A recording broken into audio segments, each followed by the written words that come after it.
which I'm waiting on paperwork. But well, typical government.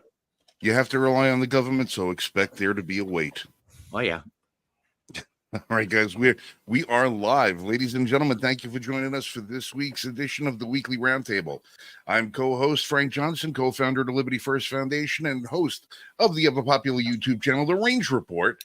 To my right is Michael Marshall, co-founder of the Liberty First Foundation, constitutional scholar, and FCC compliant doctorate holder, certified to do things that I don't understand. And of course, is Michael Vasquez, cheerleader for the Dallas Cowboys and the only independent journalist in New York, the Dragon of the Bronx. Ladies and gentlemen, thank you. Jen Rains, Petey, joining us from the sound. We're going to have a couple of guests on a little while, hopefully, as they swing in. Somewhat of an eventful Alexa, turn on off slate. Okay. What I do? I told Alexa to turn on my light. Oh. Okay.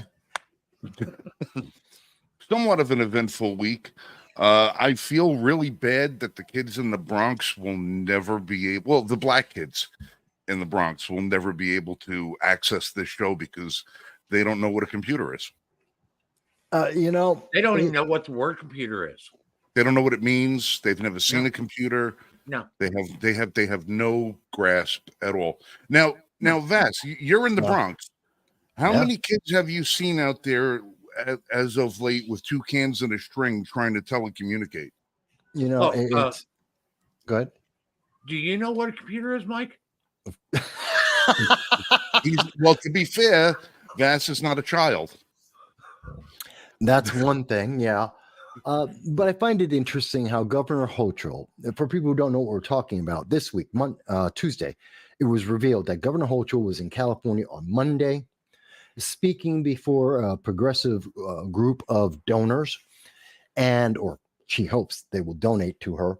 And she was speaking about poverty, the need for help for Black kids. And she emphasized that Black kids in the Bronx don't know what the word computer means. This is now 2024. Now, part of that is because she's absolutely ignorant of what anyone does in a city or anywhere in New York State, because she's not around real people. She's in an echo chamber of politicians that all agree with her all the time. So she doesn't know what real people know or don't know.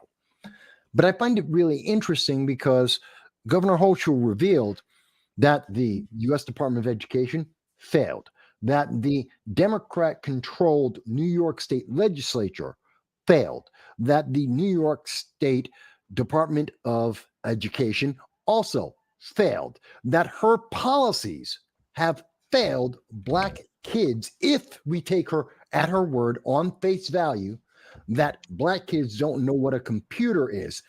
That means they have failed our education system. They have failed these children. And yet, to this day, an entire week, she has not apologized to parents. She has not apologized to Black children. She hasn't apologized at all. No, she misspoke.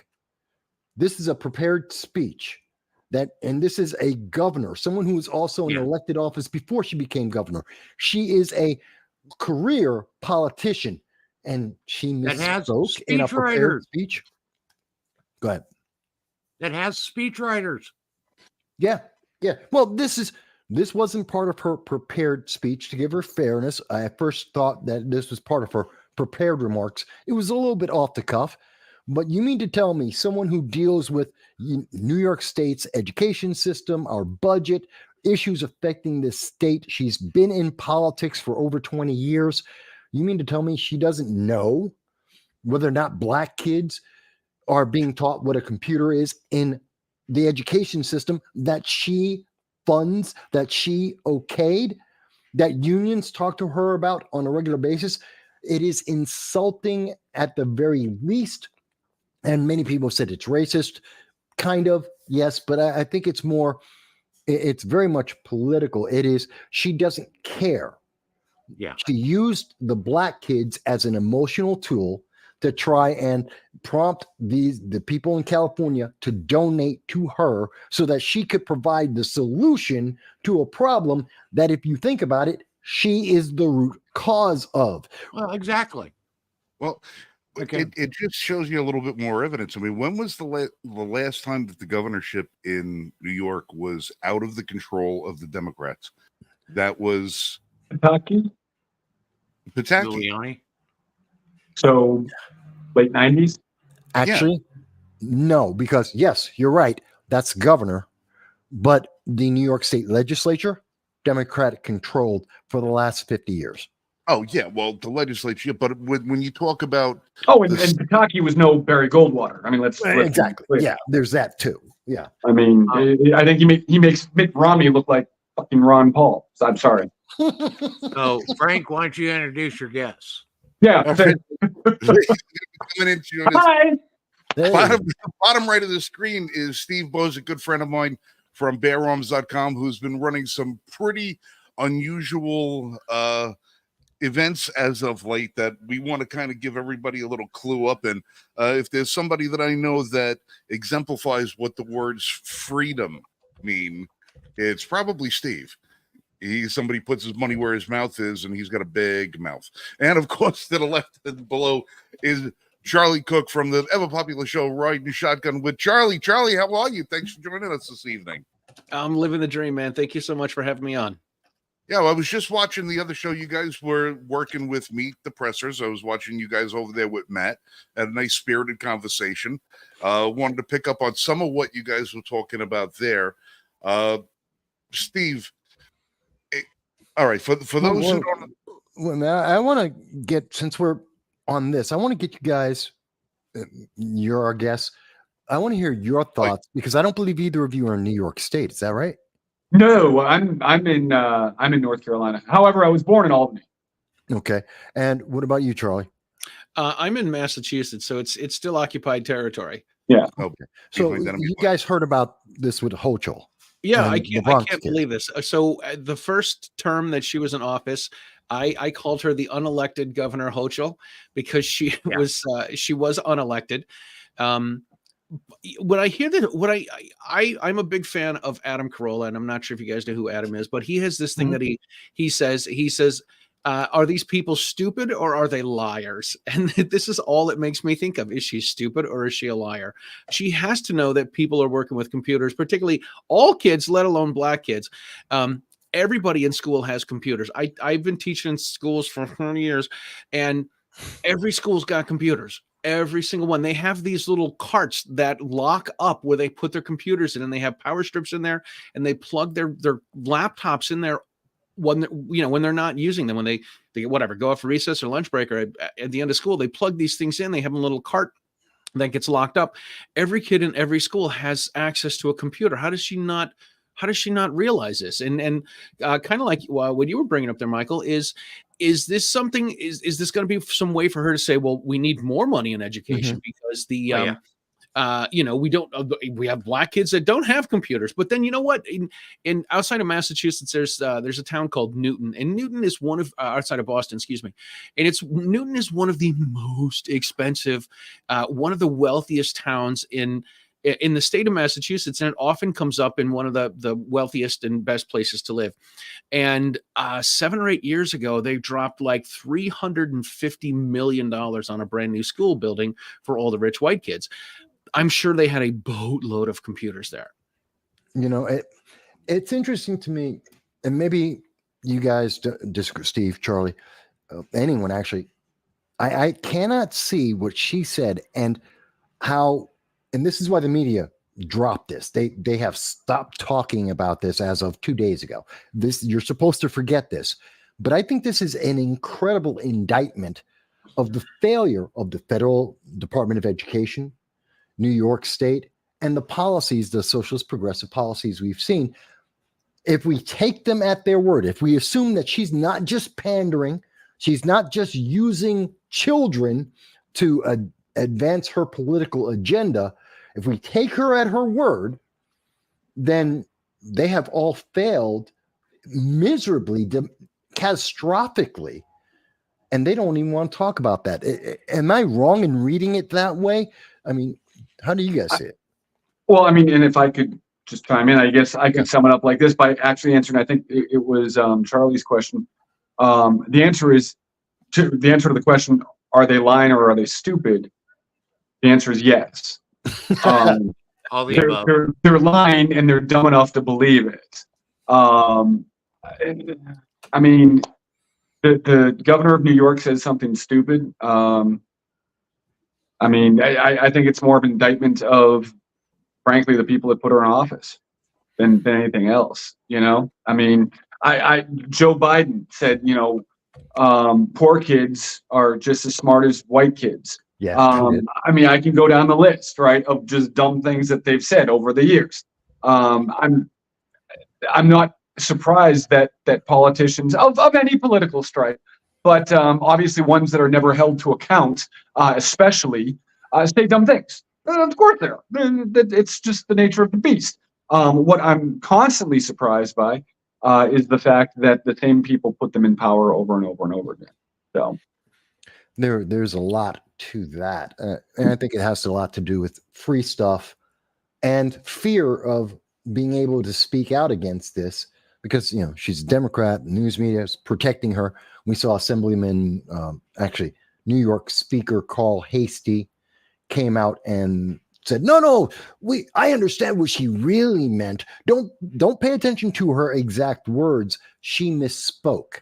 Well, if he actually understood what she really meant, was he kind enough to share with everybody else what it was? He said, again, this is New York State Assembly Speaker Carl Hastie. Right. His words on the day it was revealed, Tuesday. He said, well, she meant to say that there are problems with our education system, and it's affecting Black kids in the Bronx more than others. And we need to have more government regulation. We need to have more government spending on our schools, and that will fix it. Of course, that's what got us here in the first place. Right. Regardless that the system that's in control now has been in control for anywhere between 25 and 50 years. Completely ignore the 5 to 7 decades of complete failure that we've demonstrated on a daily basis and just give us more control over it. It's not, that statement of hers was revealing in two ways. One, it showed her that she understands that the system fails and that it's her system that fails. And two, she gave a glimpse into the racist views that the Democratic Party has towards minorities in the state or in the country. They just feel that, that the only reason that they're there is because they're a dependable voting bloc, which in the last couple of seasons we've seen that's not necessarily as true as it has been in the past, but it just gives you a glimpse. I mean, she's, it's, what do they say? A drunk man's words are a sober man's thoughts. She let it out of the bag. She let it out of the bag. She spoke her, to use their term, her truth. She spoke her truth. She just didn't realize that there would be a lot of people like us around here that would call her on it. Right. Yeah. Well, that's why they want us all to forget as fast as possible, so they can move on and, don't interrupt. They got to fortify the 2024 election. Don't change your vote. Don't you dare. You have to vote Democrat. So please forget this and keep on voting without thinking about the consequences, as you mentioned, Steve. Well, you ain't black if you don't vote for Biden. And yet, look at me in this. I mean, it's not a problem with the camera. All right. So I love my suntan, and I don't pay anything for it. Yeah, I can verify that, because we've had lunch in January in the middle of Binghamton, and you have been considerably darker than my Sicilian melanin content. So we're very happy that you don't have to pay for that. Speaking of not paying for things, Steve, I see that you haven't paid for a barber in quite some time. They shut down the barber shops. So did they open them up again? What, before COVID or after? After, well, during COVID, they shut them down. Well, I'm pretty sure they said no haircut for you. I said okay. Oh, all right. Well, I figure with the amount of sheep on your farm, you have a pair of shears somewhere. Yeah. God, you look good. It's a good look on you, brother. It looks good.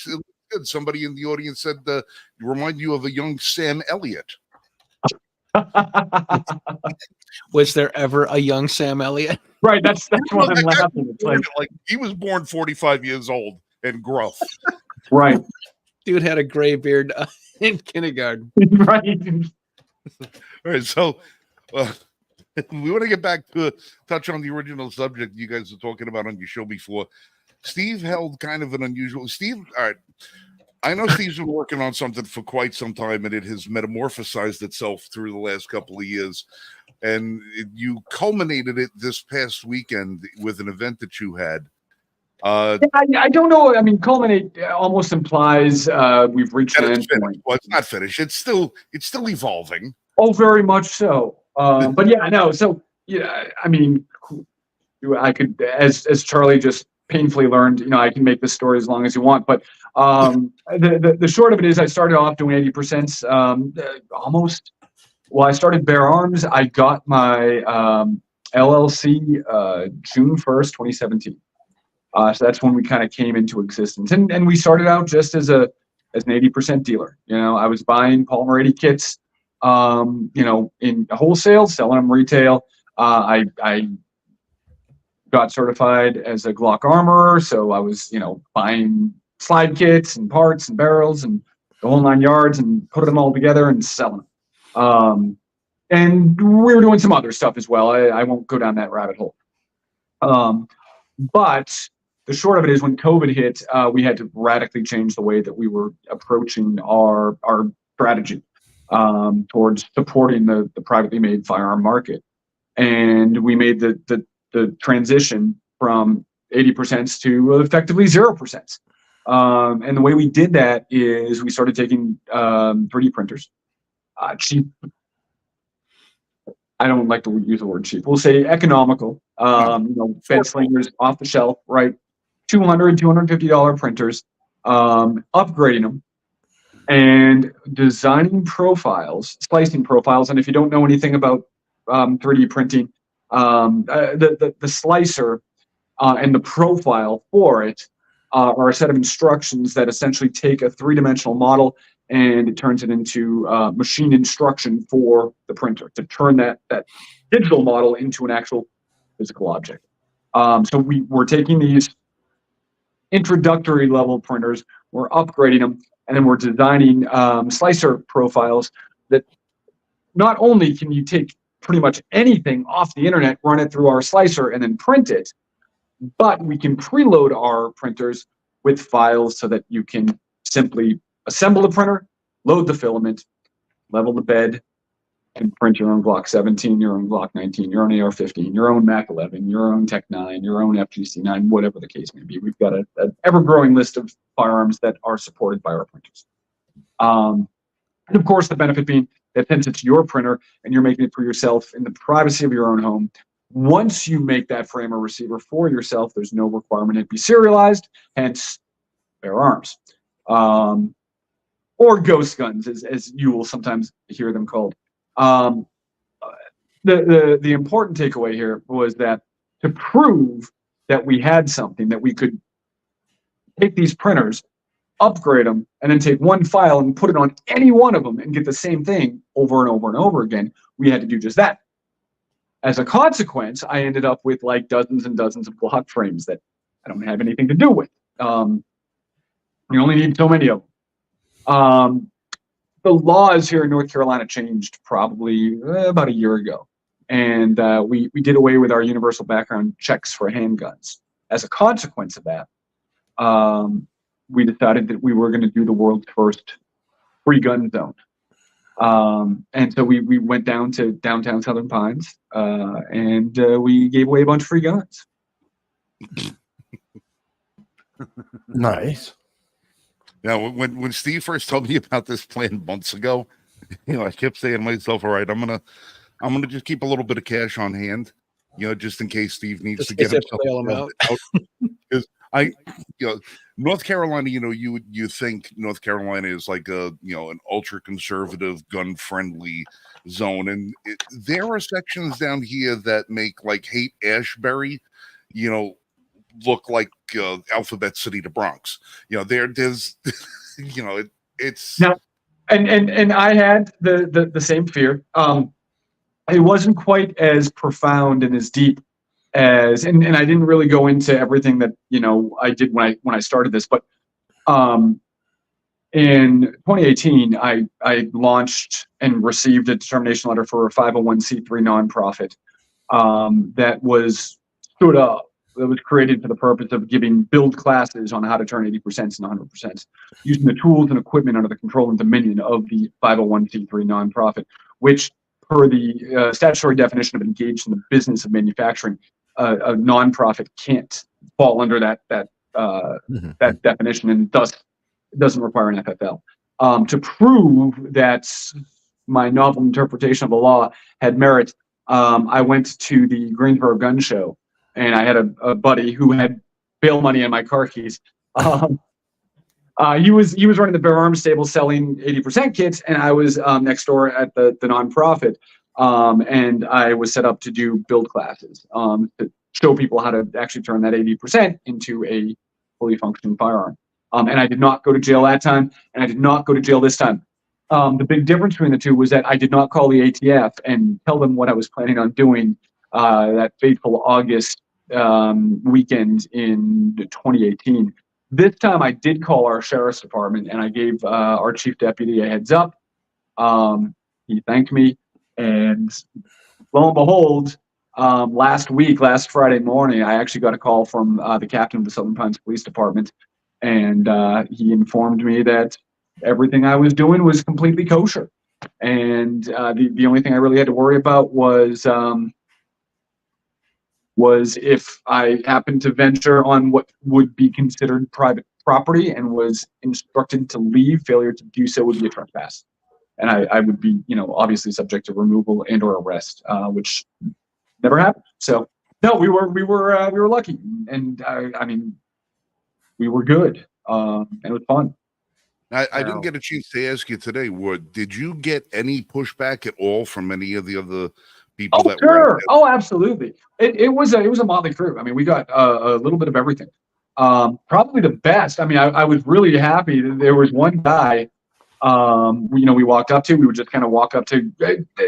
So the first Friday of every month, they shut down a section of downtown Southern Pines, and they have vendors and live music and all sorts of stuff. So people kind of congregate in small groups, little groups of drunks, if you will. And we walked up to one of them, and this guy was like dead nuts. He knew exactly what was going on, and so that was kind of one end of the spectrum. On the other end, there were a lot of people who were disgusted and dismayed, and it looked like their world was crashing down around them. And frankly, both of those reactions were immensely satisfying to me. Well, what do they say? It doesn't matter how they spell your name in the press, just as long as it gets there. Right. Just make sure you get my good side. So, I got video up. This actually happened in April, but this is the exact reason why we need people like Steve doing what they do. Let me get this up here and get it started. Are you refusing to give us the trigger? I'm not refusing anything. I won't be answering any questions. So I won't be answering any questions today. were you expecting us? So, What didn't surprise me when I saw a guy in a plate carrier showing up. this guy I own the company Moonlight Industries. Okay. Oh, really? So we make low visibility. Oh, really? We specialize in right now we have a contract with SEAL Team 6 actually. Okay. We make their low visibility rigs. Oh, Yeah. Okay, cool. So the reason why we're here is because I don't know. I'm sure you're aware that just recently the ATF classified the FRTs, the force Sure. reset triggers, Mhm. as machine guns. Hold it, So stop. we are aware that you may have purchased some of these FRTs. Okay. So now we are having the whole agency.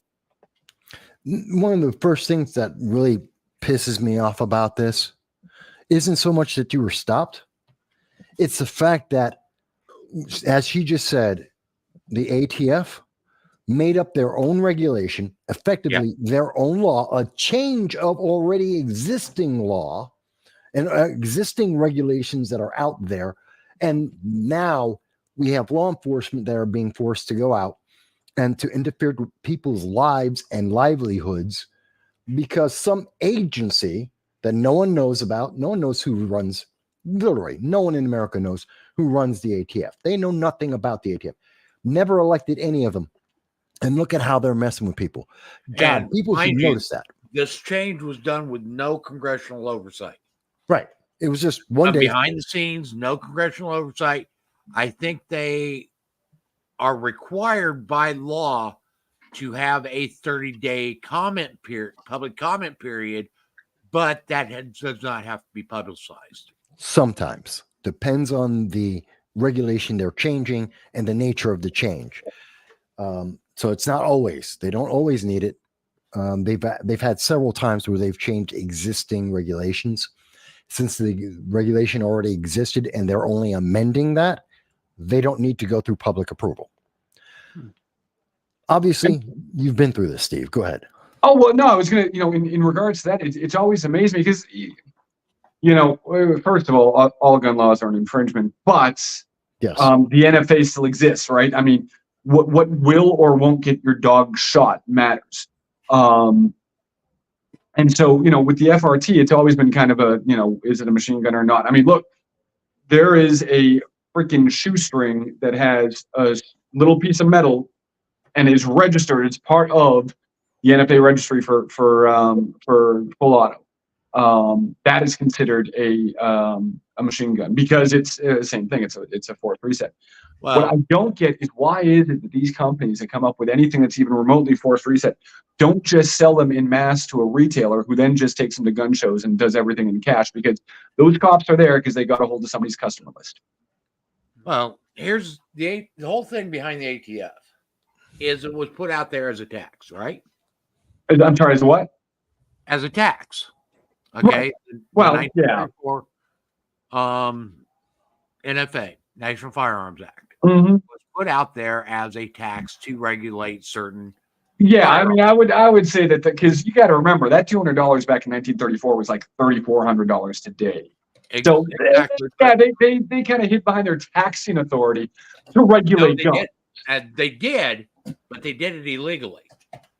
They did it unconstitutionally. They did it in violation of Supreme Court precedent. I mean, the Supreme Court precedent takes second seat to constitutional supremacy. I mean, so. But here's where I'm getting at. Okay, the NFA violates the United States Constitution. Number one, okay, the federal government is not granted, in the main body of the Constitution, is not granted any authority to tax firearms. They are granted authority for taxation. But any direct taxes, which a tax on firearms would be a direct tax, must be apportioned across the many states. Okay, now, people would argue that that was repealed by the 16th Amendment with the income tax. Mm-hmm. The only thing that was repealed on that, as in terms of direct taxation, was income, not property. Laying taxes on property is a direct tax, which would be a violation of the direct tax clause of the United States Constitution. Okay, that's the first violation. Second violation would be in violation of the Second Amendment, because the tax would be an infringement on people's Second Amendment rights. The third is there is no authority anywhere in the Constitution that grants the federal government any authority to regulate firearms for private citizens. It only grants them authority to regulate firearms that the militia may use in defense of the country. That's it. Okay. No doubt. Yep. So the NFA, all the way around, no matter how you look at it, it's unconstitutional. Oh, sure. Well, that's, Absolutely. you know, But I mean, I guess ultimately the question we have to ask ourselves is, okay, so now what? You Well, know? that's it. Okay. Is it needs to be challenged. Okay. It needs to be challenged. Was it Plessy? I think it was a Plessy case. Congress tried to institute a carriage tax. Okay. Initially, the Supreme Court upheld that carriage tax. A later Supreme Court ruling, it upheld the carriage tax, saying it was not a direct tax. It was actually a tariff on carriages. A later ruling overruled that and said that taxing carriages was a direct tax. And as a direct tax, it must be apportioned among many states. So it held it in, but that carriage tax is being unconstitutional and now the authority of the federal government. This falls along the same lines. Yeah, and I think it also kind of poses an interesting question. That is, can we repeal the Constitution? You know, I mean, so could Congress actually, pass a amendment that repeals the second? Yes. I mean, I would argue no, not without destroying the quote unquote social contract that gave them the power to do that in the first place. In this case, we'd have to start from scratch.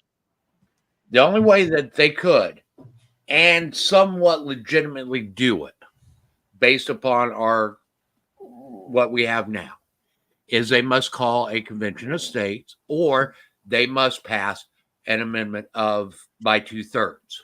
Right. Or Congress in both houses. or they can do what they just do now, ignore it. Yeah. Right. Like it doesn't exist anyway. Yeah. Well, let's. Because we're always talking about what they can do, what they can't do, what's legal for them to do, what's not legal for them to do. They do whatever the hell they want to anyway. And then it takes us 7 to 12 years to get it turned around while they use our money to fight us to get our rights back. The rights that they took without our authorization. Well, hang on. Charlie. Yeah. You've been quiet. It looks like you have something that's on your mind about this.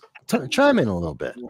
So I'm going to come completely. Let me bring this up a little. I'm going to come completely out of left field with this. As we're sitting talking with someone who's making firearms on 3D printers, how do we know anyone's from the government? If you can, it was a big deal back in the, 80s or 90s, I guess it was, when you could go to Kinko's and you could print your own CD label. You could print your own flyers. You could print all of your own stuff. Well, with the advancement of everything, you could totally make some sort of a fake ID and be a bunch of people with your own little homemade leather, badge and a little leather thing and a necklace, and just start knocking on people's doors and telling them you're with the ATF. Who's going to know? Like we start to know each other in the community because we see these people doing this work and see their shows and whatever. But how do we know anyone's from the government? And I'll tell you exactly where this came from. I think it was in 2019. I had some friends of mine that were motorcyclers, and they're like, "Hey, dude, you should get your motorcycle license." I'm like, "Oh, dude, I don't know. Motorcycles seem a little dangerous." So I got a motorcycle permit. I had passed the test, I think 2 or 3 times. I may have failed the test because I thought I could pass, but I got a motorcycle permit. I ended up taking a safety course, learning how to ride a motorcycle, and in order to get the permit, I had to have a birth certificate. The birth certificate that I have, I don't know how, it's forever old. The once embossed of the what do you call it, a little stamp thing that people do? Was it on state seal? Yeah, no, not even that, dude. Who are those people that stamp everything? The notary, right? The Notary, notary yeah. stamp. Yeah, the notary stamp on the birth certificate I've had was not acceptable. So I had to call my sister up 1,000 miles away, and I'm like, "Hey, listen, can you go down to the town hall and get a new birth certificate for me?" And the birth certificate came to me. It cost me, $20. And then my sister mailed it to. It was going to cost me about $50 if I wanted to have the town mail it to me. But I got it for $20. My sister got it. She sent it to me. I went to the RMV. They looked at this piece of paper. They almost looked at it. And I'm like, I had to go through all this freaking hassle to get this little piece of paper to show you where I was born and to give you all the information that you already have on my driver's license. There's got to be a place that prints this paper where they buy it from. How come I can't buy it? How come I can't go have some little Chinese kid make a little notary stamp for me and start stamping my own stuff? So why do I have to spend all of this money to get some little piece of paper to show some government lady that doesn't even look at the paper? She just looks to see that it's there. She didn't look at any information. She didn't read the embossing on the notary. Why do I have to get all this crap just to drive a freaking motorcycle? And when I watched that video, I'm like, anybody could be making that stuff. Anybody could make that stuff at their house. You can order all this crap on Vistaprints or whatever. Any of these sorts of things that do all this sort of stuff. People could be just making this crap and being like, "Hey, how do I know you're from the government? You have nothing other than a little lanyard that you can make at your house to say that you're from the government." I could probably do the same frigging thing. Well, let me. That's a great idea. I'm gonna be right back. Okay. And you bring up a lot of very interesting thoughts, and to apply that to what Steve is talking about and what we're talking about in terms of gun control, Second Amendment, and let me, now that Mike has put this up there, or was that you, Frank? Let me mention that we, of course, do not suggest that anyone you could do that. fraudulently create any documentation whatsoever. Obviously, you should go through the legal system. But the reason why we got the system and the reason why you need to have that specific piece of paper with the specific seal on it is the same reason why we need to register our guns, or that we need a license from the state. And the reason why they're so upset about ghost guns, and as they like to call them, or printing our own firearms. And the answer to that is it's the government both getting paid. They need the money. Two, they need to justify all the workers they have, which is part of the pay, and the power of the government is having all the people, middle managers, who are just there to push around pieces of paper, regardless of what that paper says, because they don't really know. But the third thing I think is most important of all, because it creates layers of confusion and separation between you and accountable elected officials, and they have the superior position. They get to deny you. They get to tell you, no, you're not doing something that I want you to do. It's a matter of control. And it's the same thing that we see with the Second Amendment as well. It's a matter of control. Let me distance you from your rights, imposing the government officials in place as a blockade, a barrier to your rights, telling you what you can and can do to express your rights. And by the way, we're going to charge you to express your rights only in the approved manner. I think when we look at it in that way, because you bring up a great point, Charlie, that, well, couldn't we do this in a more effective, more cost-efficient way? Absolutely we can. And that's what 3D printing is to an extent. It's a more efficient, more effective way for a lot of people to become gun owners, to express their Second Amendment rights. And the government is what's stopping us in that. I should also mention, just for the sticklers out there and for the fact checkers out there, yes, we are aware there are laws about having impersonation of an officer. It is illegal. No one should do that. And there are many fines and prison terms that could be enforced on anyone for trying to impersonate a member of the government or law enforcement official. But does that make sense, Charlie, how with your example and how it matches up with Steve and what we're talking about here? I think it does. But the more I become a gun guy, the more I become a small L libertarian. Like I used to not know where I was politically, but I had certain feelings about things and attitudes about, whatnot. But the more I became a gun guy, the more I'm like, hey, you know what? I think I'm going to go from a small C conservative to a small L libertarian. The more I see the government get involved in all this nonsense and all this paperwork like that you have to go through, it's tiring, it's exhausting, it's ridiculous. And it's stupid. And of course, I'm not encouraging people to do any of this, because when I talk to my friends about this, they're like, yeah, dude, you can't like make your own notary and notarize your own things. You can't do that. Because I'm like, every time I've gone to the bank to have something notarized, they don't keep, I don't know if they keep track of it or if they write anything down, or if they have to have some log. They are supposed to have a log. Yeah. Okay. I think I've seen them fill this out one time. I've never seen anyone check to follow up on all of this. It's just, it seems more exhausting. And like I said, how do I, if somebody comes knocking on my door with whatever, with the, with the black suits on, with the, the white shirt and the thin black tie, I do, they could be in a ska band. I have no idea if they're from the government, Well, I can understand your fear. And Steve, let me ask you. So you heard my understanding of this, of the two situations. Do you think that sounds accurate to what I was talking about, or is there a little bit something different? Oh no, I mean, there's lots. First of all, I mean, I guess when it comes to our rights and also our responsibilities, we have to be ready and willing to exercise both.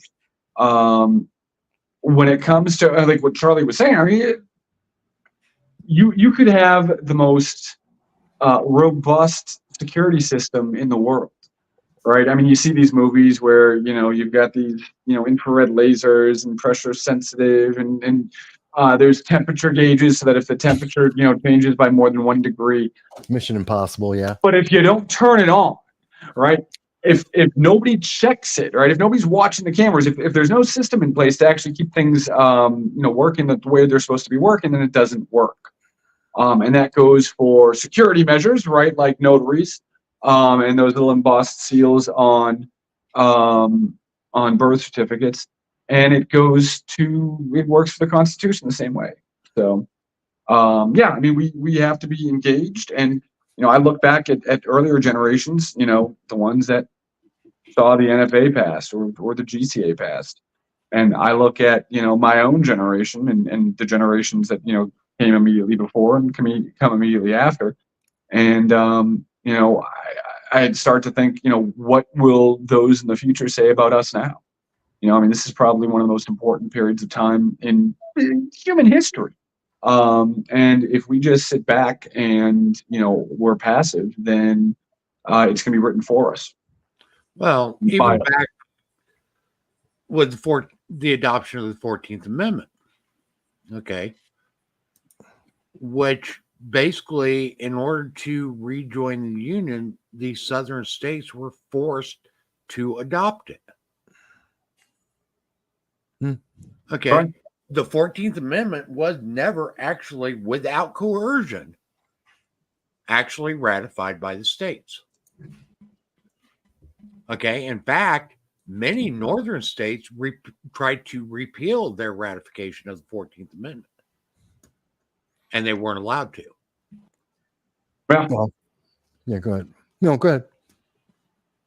Okay. These are things that we, the people, are the ones that are actually supposed to be holding our government accountable and holding our government in check.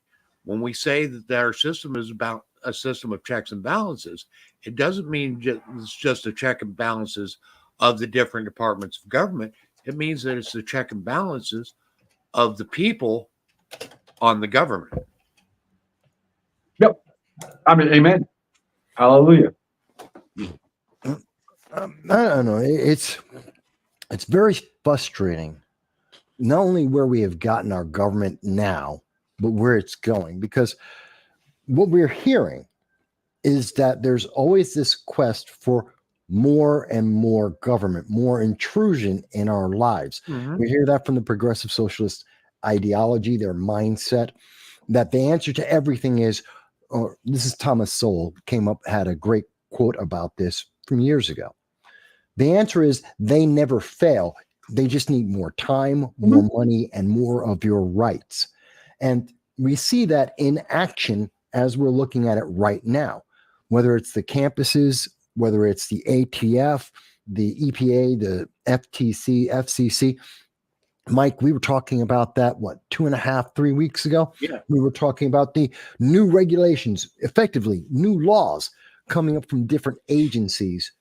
And it's all because they don't expect us to remember. It's kind of like with Hochul, what we were talking about earlier tonight, even.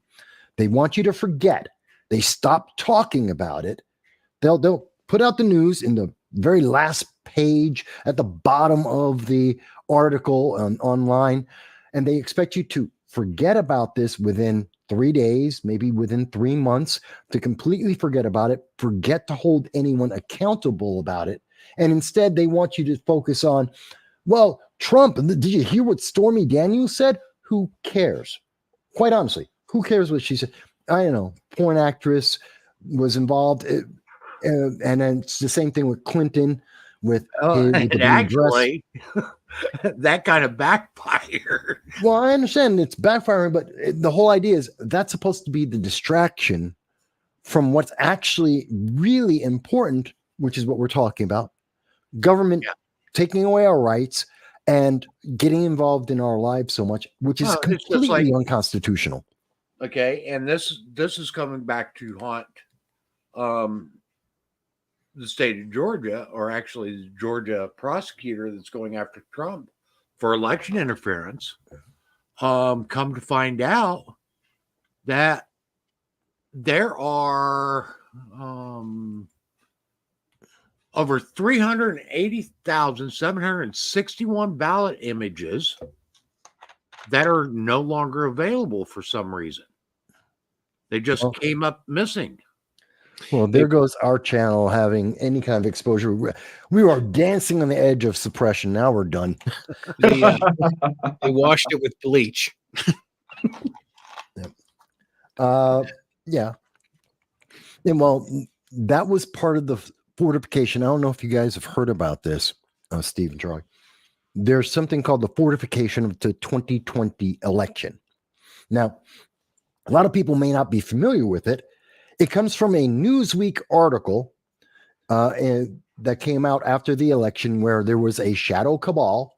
It was a Time magazine article. Was it Time? I thought it was Newsweek. Yeah, it was Time. It was Time. Okay.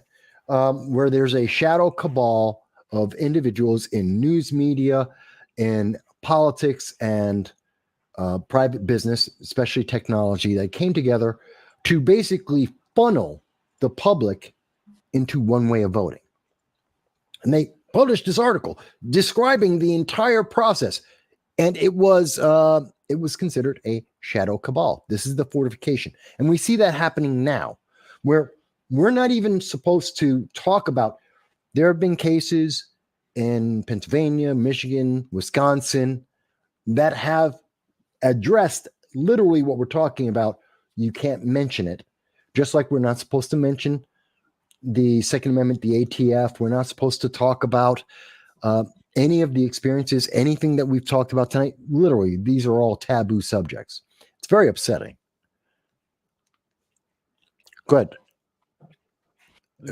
What you got up here, Mike? Yeah, this is actually from the Georgia Recorder. Okay, Georgia Oversight Panel ruminates on 2020 election hiccups as 2024 showdown looms. Okay.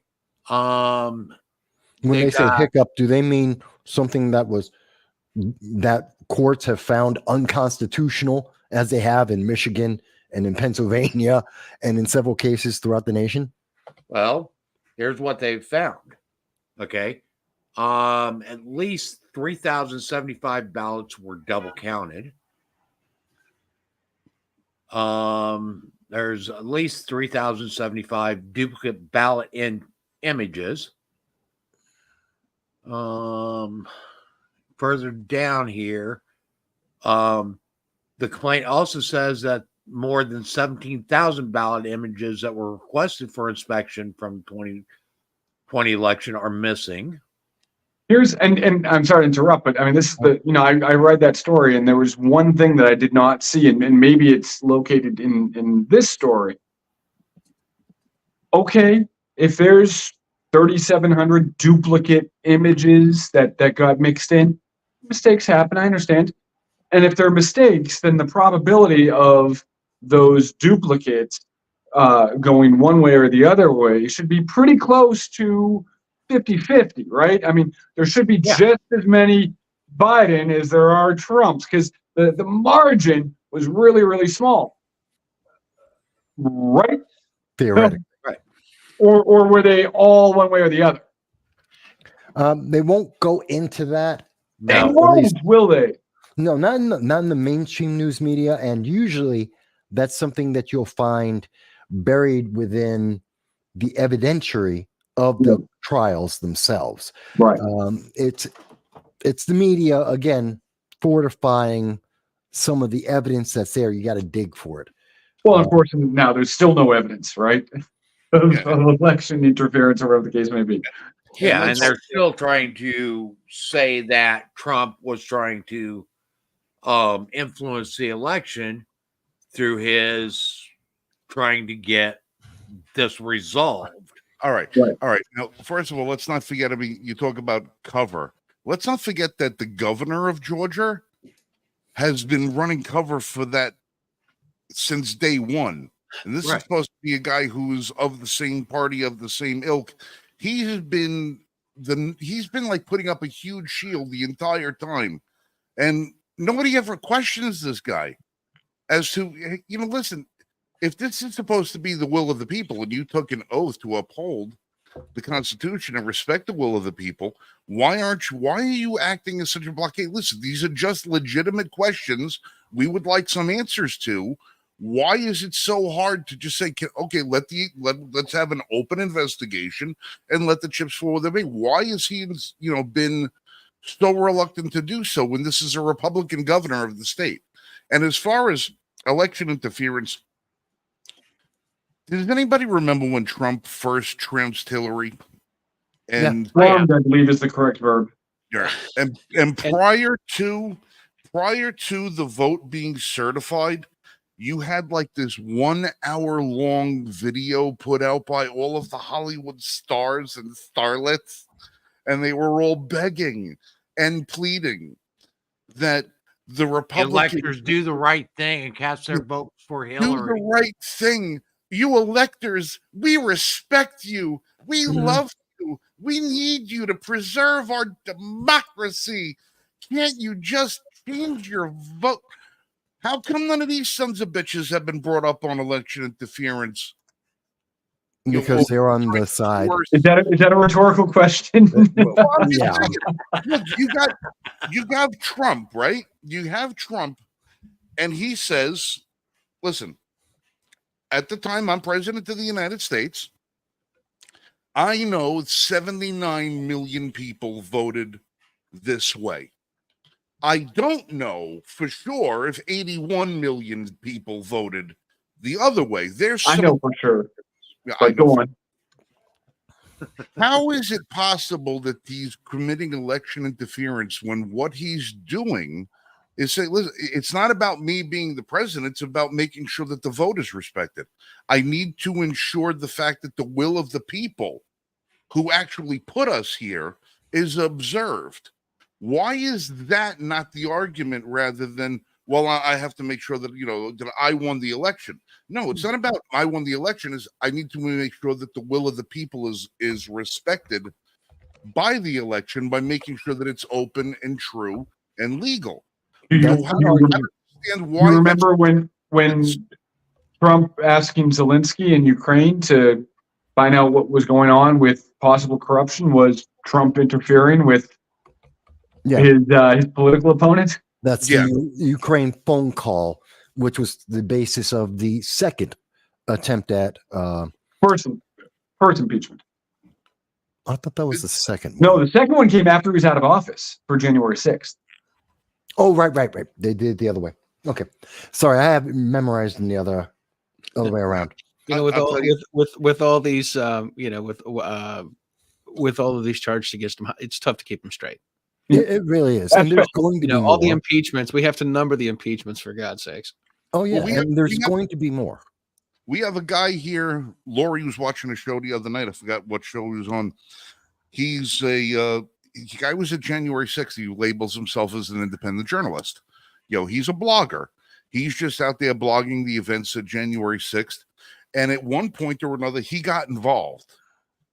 When they were pushing through one of the doors, he stood in the doorway with his hands up and tried to hold people back from going into the Capitol.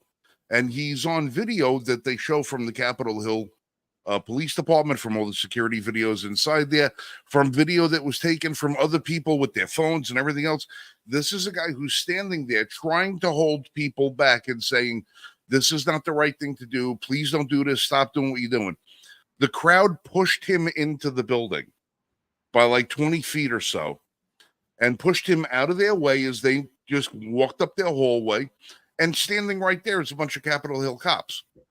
And he's asking the Capitol Hill cops, why aren't you doing anything to prevent this? Why aren't you stopping this? And then he doesn't get an answer and he leaves. He's facing 5 to 7.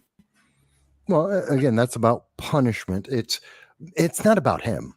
It's like with many of these issues that we're talking about today, we're seeing it's about the imaging, the messaging, the imaging that is being put out to the American people. Certain stories are downplayed and we're supposed to forget. Other ones we're supposed to remember, but specifically remember it from a very unique perspective that has a political benefit. And that's the problem. That's what we're seeing with J6. I mean, look at they put out 5 minutes of video versus 4,000 that we have seen released, which entirely changed the context of what everyone knew about January 6th. And there's another 36,000 hours of video that we still have yet to receive that we're supposed to get. We have, I don't know how many times we have every time there's a supposed mass shooting in America, we get a very specific, literally within 5 minutes, we get a slew of messages from all the mainstream news media with a very specific bias. And we're told about these thousands upon thousands of mass shootings that are happening in America that don't exist. That's not real. And why no one counts it that way, except when there's another mass shooting. And then we hear about all these hundreds of others events that have never happened because no one told us about it. It doesn't exist. It's all made up. It's about perception. And that perception's important because to answer, I think, Steve, you asked about how they're able to keep doing this. It's that they've been sold this idea that the only one, the existing, predominantly the existing members of Congress are the only ones who are trying to help you. They're the only ones who are trying to fix the problem. And you have to reelect them because anyone else will not solve the problem. But this is the exact same promise we have been hearing every 2 years for the last 40 years for these exact same people. Well, right. And actually, I'm curious, Frank, you said he was looking at 5 to 7 years. Do you know what the charges were for? Was it for interference with an official false flag operation by the government? Because technically, by stopping people from coming in, I mean, if he stopped Ray Epps, then it's possible that he interfered with government operation. I don't exactly know the specific charges that he was in, but I know a culmination thereof would, if convicted on all counts and sentenced to the maximums, would be between 5 and 7. I know your facetiousness, I understand, but I just laugh. I mean, it's mad. It's mad. It's not even a matter of there being any prosecutorial judgment being used. There's not. It's like every single opportunity they have to make somebody into another symbol of why you don't go against us, why you don't. It's a boot stomping on a human face forever. Yeah. Is what it is. You know, and it's past the point. I was walking around with Laura the other day. We were in a store, and this creature comes walking through, 6 feet tall, long brown hair, boobs, a dingle dangle, and whatever the hell else, a shirt that says Free Palestine, a bumper sticker on the backpack that says, you know, coexist with the rainbow flag and all the rest of the silly stuff. And I just looked at her, and I was standing there. I didn't want to walk around, so I'm just sitting there reading the news on my phone. I looked at her, I said, listen, hon, don't take this personally, but do you mind if when we go home tonight, I pray for the meteor? You just can we just pray for the friggin' meteor already? Just Right. one fell swoop, get it done, Get it over hit with. it, be done with it. 4.5 billion years is plenty of time. Plenty of time, and we've obviously not gotten it right yet. Yeah, look, I mean, you've got to be the meteor that you want to see in the world. You can sit around praying for it, or you can be that wrecking ball. Well, Yeah. like I said, I just keep saying, I always keep looking behind me, and I'm like, just waiting for the call. just waiting for the call. But no. So, I mean, I'm not sure what time you guys are going to cut loose, but you know, Frank, I certainly appreciate the opportunity to talk about some of the things we've done in the past.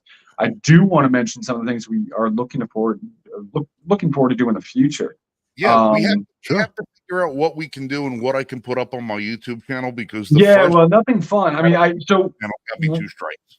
what you we do want to we want to get some of these guns in people's hands so they can actually shoot them. So you know, I know like Jordan Monroe of JSD and Rob Pincus of Video Arms et al. Do their makers match every year.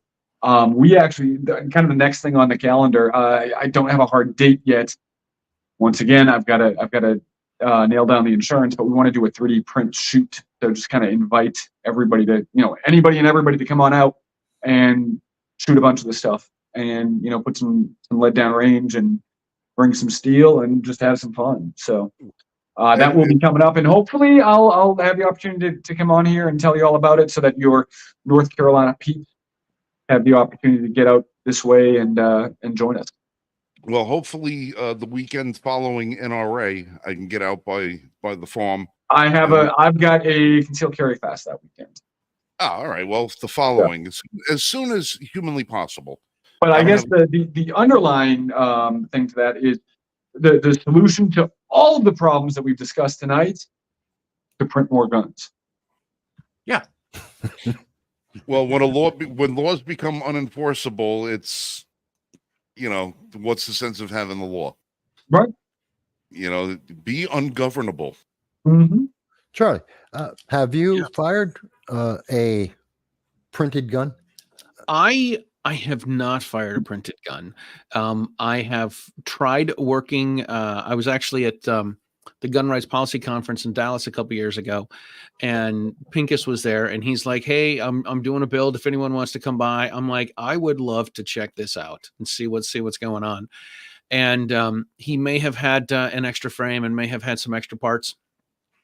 And I may have worked on a lower, but I'm slow on the uptake on a lot of things. So I don't have any 3D printed ones. The one that I may have worked on with Mr. Pincus, I may have found some parts for it, and I may have put it together, and it might have worked. But I have a few others that I've put together with another friend that have not been so successful. So I've got some stuff that I'm not a handy guy. Let's put it that way. I failed auto shop in high school by bringing in a lawnmower and taking it out in a box 9 weeks later. So I'm not a handy guy with tools. So I need help. I need a lot of assistance with these things. And so you just kind of, you know, painted a target on your back as our target market. Yes. One standard deviation to the left of mean is who we're looking for, or also known as the Army standard. I know a guy who runs build classes. source. Right. Well, so and we did talk about that on Meet the Pressers. Maybe it'll be coming back. I mean, we will see. With the Supreme Court granting cert in the Vanderstook, I think is the name of the case. I could be mistaken. It wouldn't be the first time. It won't be the last. If it goes our way and they affirm essentially the finding of the Fifth Circuit, then 80% will have a resurgence, a renaissance. And if it doesn't go our way, then we're standing ready to pick up the torch. If, like many things, it's kind of a mixed bag and it ends up somewhere in the middle, then we'll certainly be combing over the decision with a fine-tooth comb and finding ways to piss off people who should have better things to do than infringe on my rights. And I guess as an aside, two quick things. I see some of these comments. One, we were talking about school shootings earlier. There was a case where some guy shot himself. It was a suicide at like 2:00 in the morning on the property of a school that had been closed.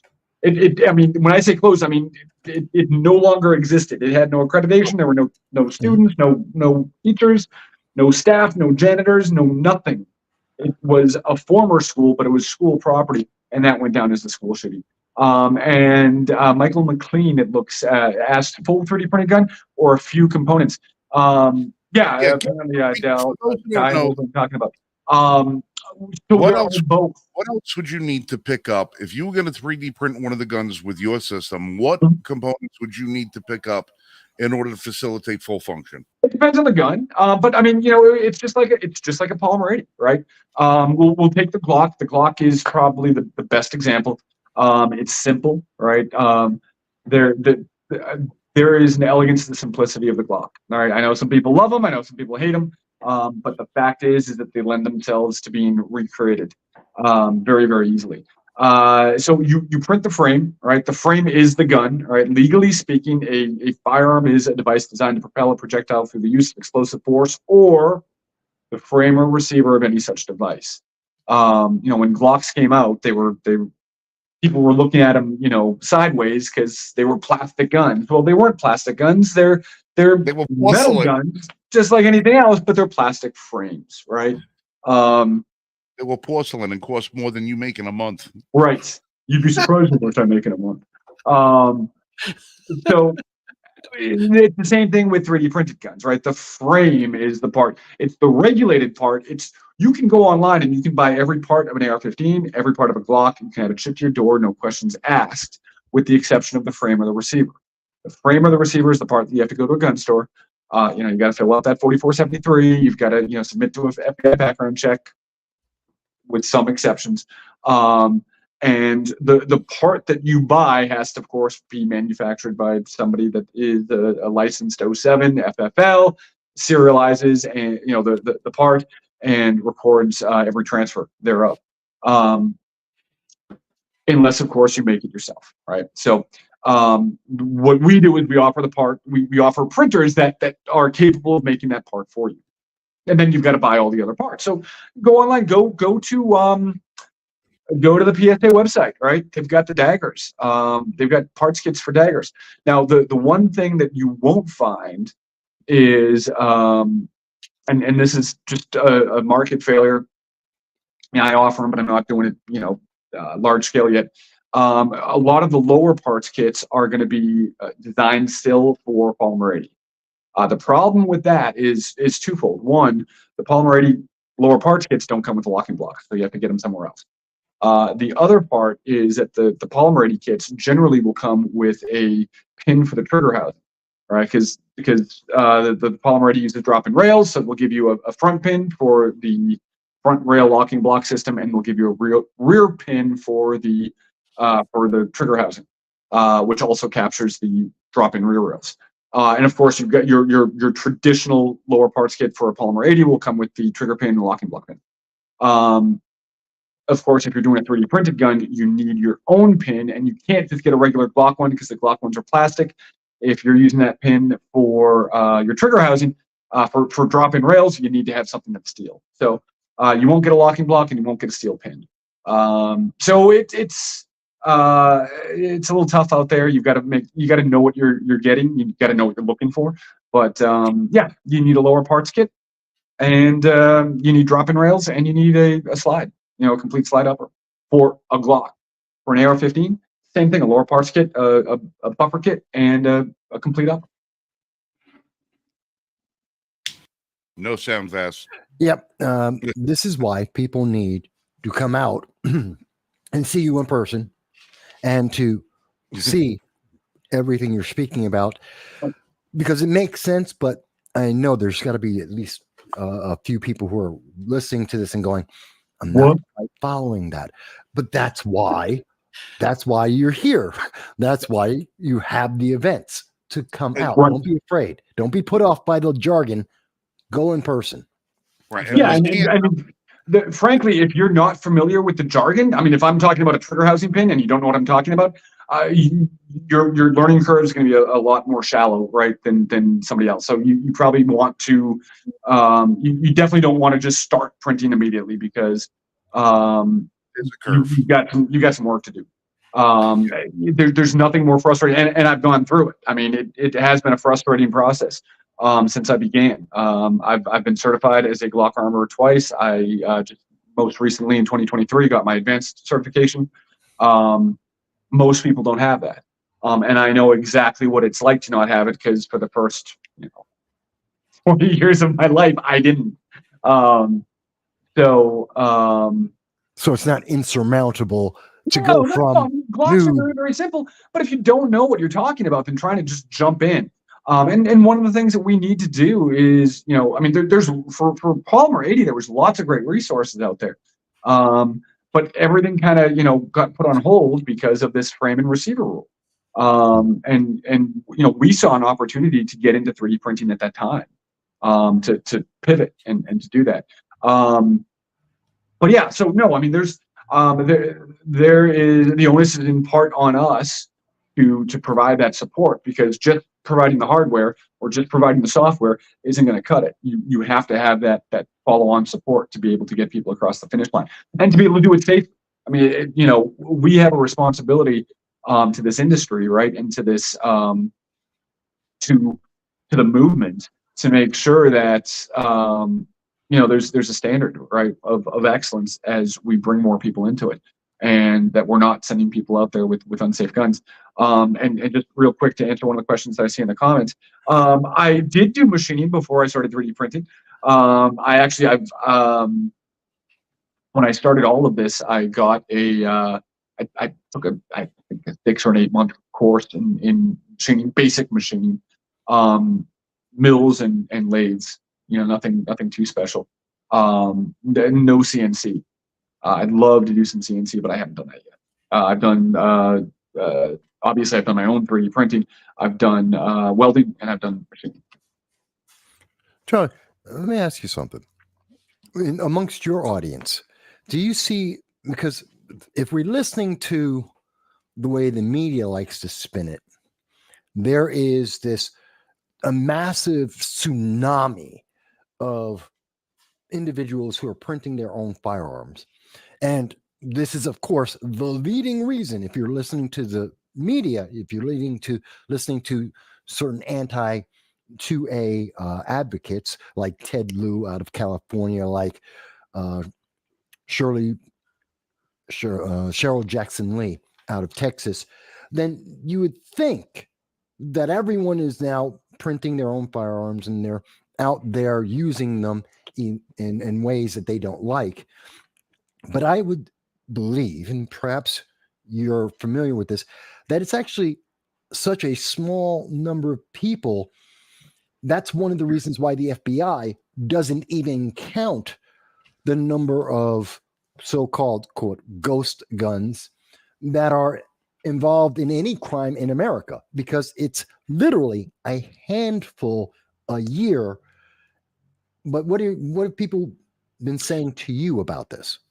So I think I only know a handful of people that, like a small handful of people that have made their own, P80s. And I had the interest in doing it myself because I kind of like the thought of the government doesn't know about it, right? The state of Massachusetts doesn't know that I may or may have not have one of these, which I dig.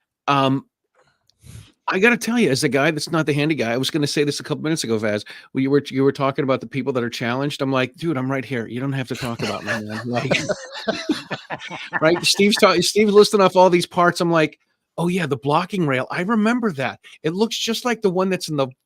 No, it's not the one that's in the front. That's the one in the back. And which one's the 3 millimeter? Which one's the 3 centimeter? The 4 centimeter? Dude, I have no idea.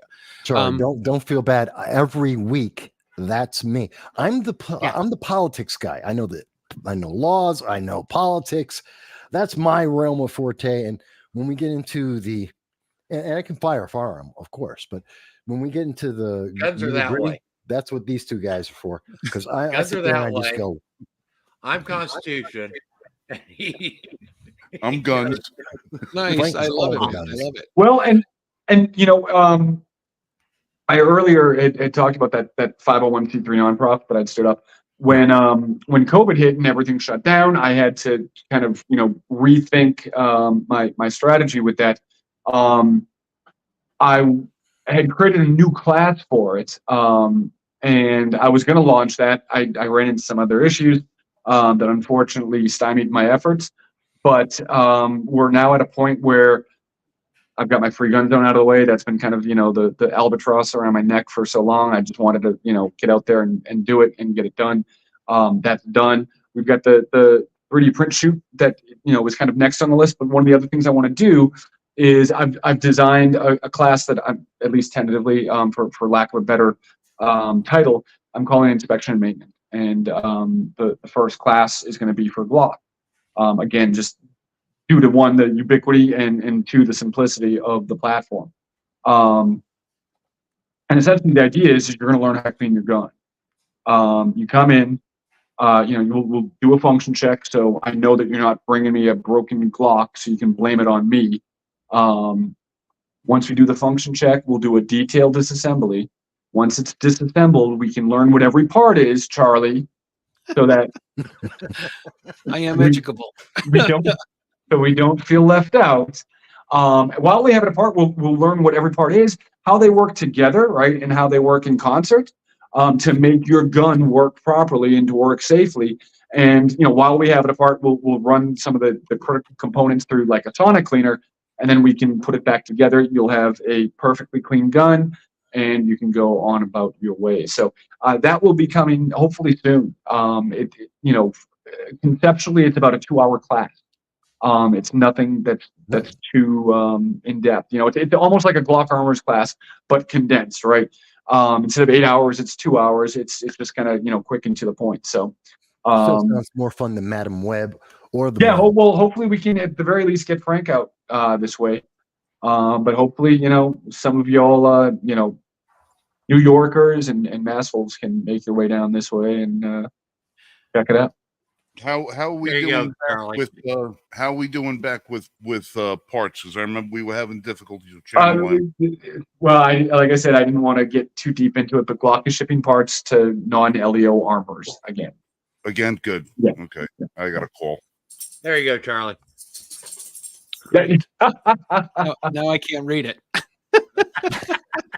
No, I'm telling you, when I may have done this with a buddy of mine. That's why I was holding this up before. Yeah. I'm so here's, please laugh at my expense. I was at the Glock store in Nashville a couple years ago, and I picked up their version of an 80%. It was they called it the SS80. What's that? The SS80. I picked up an SS80, and I'm like, that's all. Like, I'm like Steve Martin in The Jerk. I'm like, this is all I need. All I need is this frame. This is what they're going to put a serial number on. Everything else I can buy afterwards. And I sat on it for a couple months, and then I ended up buying two 17 polymer 80s, but they didn't come with the rails, and they didn't come with the pins. And then I ended up making this one with Pincus in Dallas, and then JSD Supply. I may have. Yes, I may have. And then JSD Supply may have had a big sale, and I may have bought, slides and uppers. And I'm like, okay, good. I have this stuff. Now I may have to get a lower parts kit. And I've been collecting I may have been collecting all this stuff. And then I needed to get jigs. And so I got a polymer 80 jig for the 43 that I bought in Nashville. But the frames weren't exactly the same, right? Like there was a little bit longer beaver tail on the SS80. So I'm like, what am I going to do? So I scoured the internet for SS80 jigs. Nobody has them. I've reached out to the Glock store. I actually interviewed Lenny McGill last week for one of the things I do. And I was talking to his guy and I'm like, any chance you guys have a jig for a 43? Because I could really use one. So I've been collecting all this stuff. I have it. Some of it goes together well. Some of it doesn't go together well. And I'm just like, I'm just going to hang out and wait. And, I've talked to a couple buddies, but haven't, I got together with one buddy to do the drilling, but didn't finish everything, so we could right. And rack stuff. When we were on Meet the Pressers, you were talking about, prepping and being prepared and having, supplies and all that stuff. And that's all well and good, but I think probably the most important thing that you can have to prepare yourself for any situation, right? Because you never know what's going to happen, right? The most important thing that you can have is knowledge, right? If you have knowledge, if you know how things work, if you can take nothing and make something from it, then it doesn't matter, what you've got in your pantry or in your fallout shelter or whatever the case may be, because you've got it all up here. And I think that is the most important thing about the homemakers movement, or privately made firearms, is that you learn. You will know the firearm thoroughly. You will rock, if you will, for those the Heinlein fans. And once you know it thoroughly, you can almost make anything out of a gun. I mean, you take one step closer to being MacGyver. Well, I love this. We get the jerk, we got MacGyver. These are all timely references, aren't they? Absolutely. By the way, I know someone was asking about, you heard some sirens in the background. No, I'm not getting swatted. No, they aren't coming for me this time yet. It's just a normal night in the Bronx where we will hear this another 4 more times before 1 a.m. So sorry about that. I usually catch it, but I didn't notice it that time. But no one's getting raided this time yet. Yet. The night's not over. Yeah. Well, you are on watch list, Michael. I'm on every It's like watch list. Oh God, I've been on every watch list for over 20 years now while I've been doing this. So if I don't think there's a federal agency that doesn't have an investigation they've done on me. It's crazy. Oh boy. So getting back to 7 minutes ago when you brought this up, Vaz, I don't think very much like bump stocks, I don't think there were a lot of people in the gun community that knew about these until somebody brought it out and they're like, ooh, ghost guns and ooh, bump stocks and bump stocks are machine guns and nobody should have a bump stock. Like, I remember talking to gun folks and they're like, dude, what's a bump stock? And you got to try to explain it to them. And they're like, oh, that's a novelty. And my concern with the government going after novelties, going after accessories, going after things that weren't firearms. Not that I want them going after firearms, of course, but when is somebody going to take someone out from, I don't know, like the DC sniper? Remember, they were shooting people from the back of the cars. So when is somebody going to go after having a scope because you're shooting at people long distances? Ooh, Right. Right. I understand that complaint, but that's part of the process. It goes down. There's always, they just take away every single part until they take it all away. And this is their way to get around the fact that They'll never pass another gun ban like they did in the 80s. They're never going to get that again because it didn't work the first time. So they decided that instead of one going to Congress, where they're not going to get it passed again, and because a gun ban won't work, now they're just going after every single component without telling anyone until after it's kind of like the red flag laws. It's kind of like the New York Safe Act. You wake up in the morning and now you're a criminal. You weren't last night, but now that you woke up, now you're a criminal. Now they can come after you. And It's and So, part of the so problem- next class will have to be how to grind glass. Got it. yeah, pretty much. and like More like stuff I Charlie don't know was how to saying- do. like Charlie was saying, part of the problem with these things is that there's so much misinformation as far as the whole ghost gun thing that, like Charlie was saying, you have a lot of people in the community that don't understand. They don't understand how it's done, why it's done, or anything else like that. So when somebody introduces some more bullshit legislation to try and ban it, they don't really voice an opinion because, again, like you said, with the bump stock, well, it's just a novelty. It's just this. It's like, listen, it's one more degree you're raising the pot. You know, that you go from comfortable to boil. If you're not standing in solidarity with even the smallest thing that the Second Amendment community is trying to do, then you're acquiescing to the larger constituency that wants to ban all of it.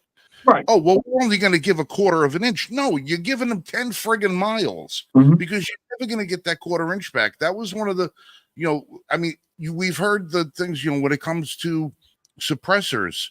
Well, I've never been a fan of them. Well, that statement alone killed the Hearing Protection Act. Well, frankly, I don't think they were crazy about you either. What's your point? No, but when we have statements like, well, we take the guns first and then we due process comes later. Mm-hmm. These are questions that, statements we should all have problems with, not only in the Second Amendment community, because it could be attributed to something else first. Well, we'll take your speech first and then deal with due process. We'll take your property first and then deal with due process. We'll take your life first and then we'll deal with due process. Yeah, you have life insurance, right? Right. Everything that they come after with us in the Second Amendment community, they use as a laboratory to see how far they can push the rest of our rights and how much they can take from anything else. If the Second Amendment community was staunch and steadfast from the beginning and they said, no, we're not paying a tax so we could buy the kind of guns that you're not supposed to be regulating. We're not going to, have to worry about a certificate so we can put a suppressor on our firearms so we don't blow our friggin' eardrums out. Maybe I want my barrel on my rifle to be a little shorter than Bob's over there. Maybe I want to be able to fire more than 2 rounds at a time, in succession. Maybe it's not for you to decide. If the people had to resolve back then, we wouldn't see so many things going on today like what we do now with well, you're going to go to jail because of what you said. What you said was hateful. What you said somebody was insulted by was somebody. You see what's his face up in Canada is doing? Trudeau. What Trudeau? Fidel Castro Jr., his son's doing up there.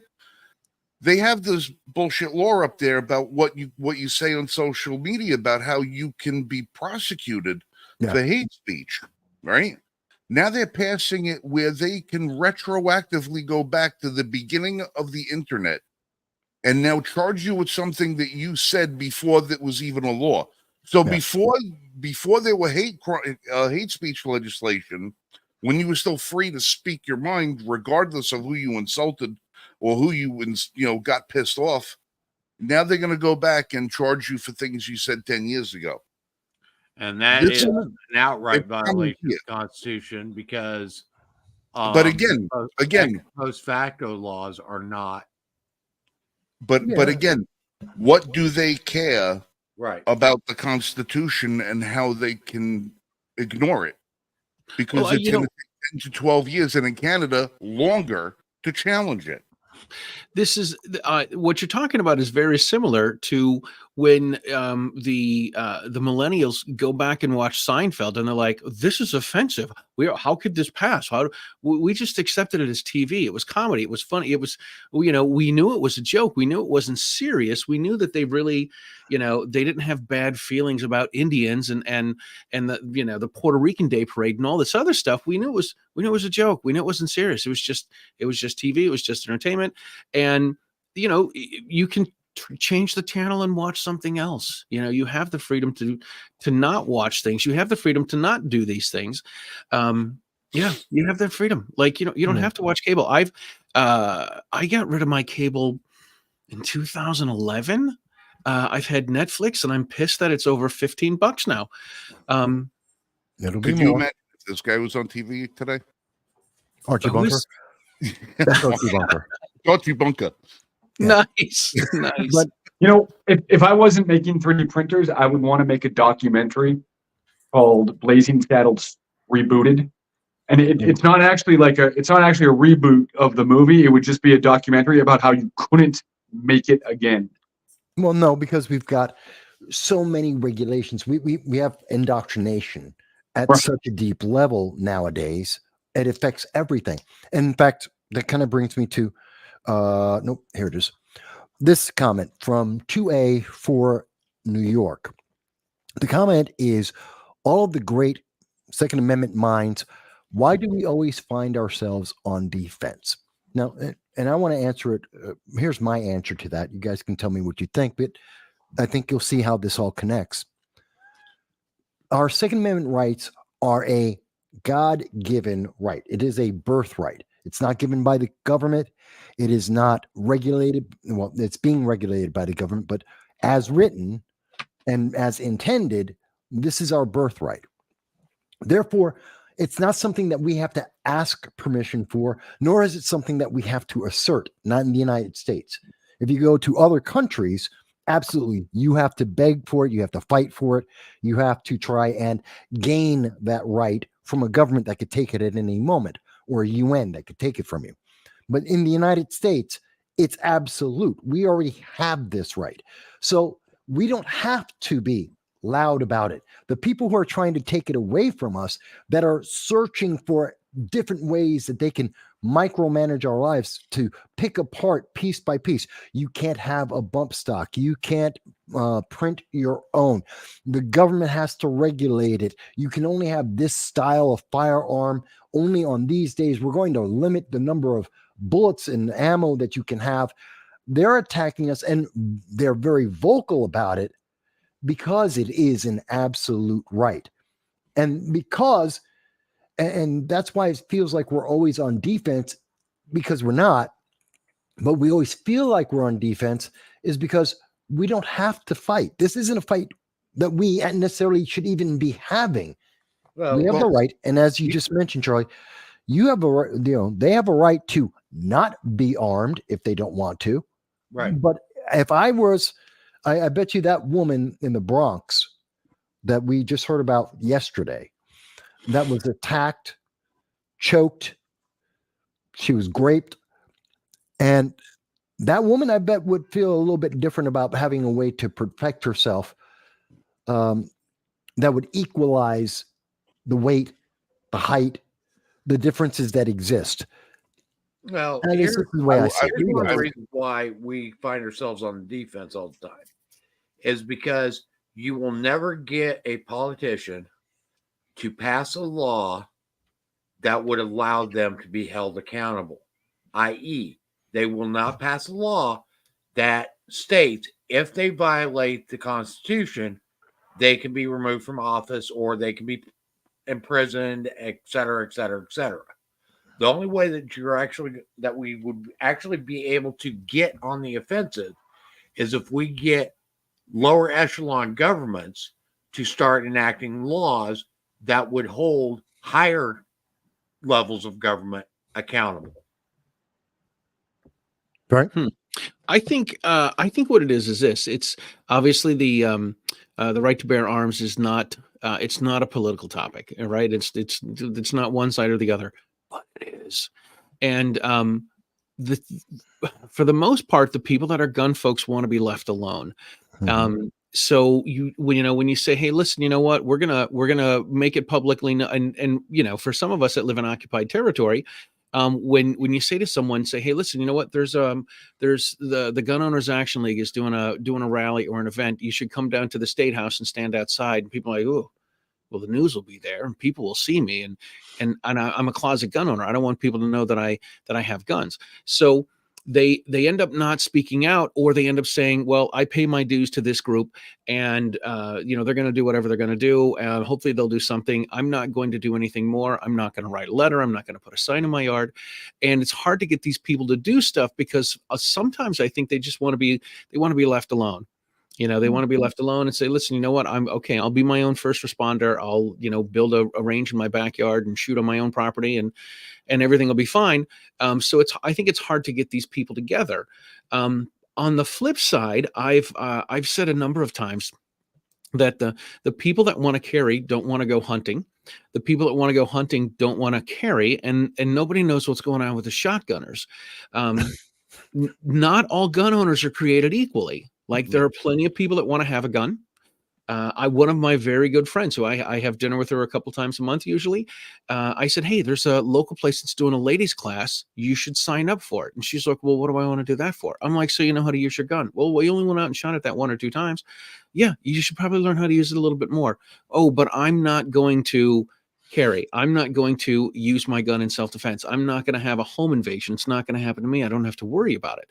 And it's not everyone thinks the way that we do, right? So people don't want to carry. People don't. It's a hassle. It's a pain in the neck. What do even gun owners? Well, how many guns do you have? And what's the right answer to that? But I have a gun for this, a gun for this, a gun for this, a gun for this.